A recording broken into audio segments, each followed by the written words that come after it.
በቡታጅራ ከተማ ከ77 በላይ ሺሻ ቤቶችንና ጫት ቤቶችን እንዲቀጡ ተደረገ።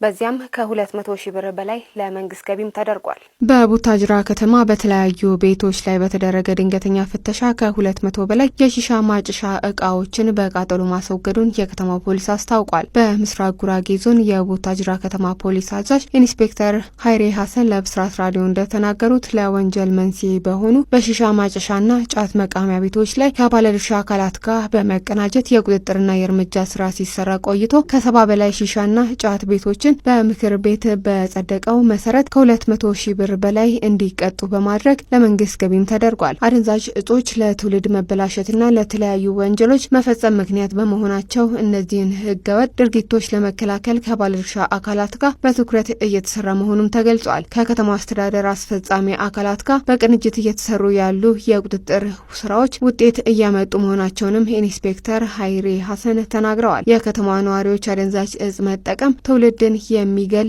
ለሀገር እድገትም እንቅፋት በመሆኑ እየተወሰደ ያለው እርምጃና የቁጥጥር ስራ የሚበረታታ ነው ማለታቸውም ተገልጿል። ዘገባው የመወርቅነ ነው።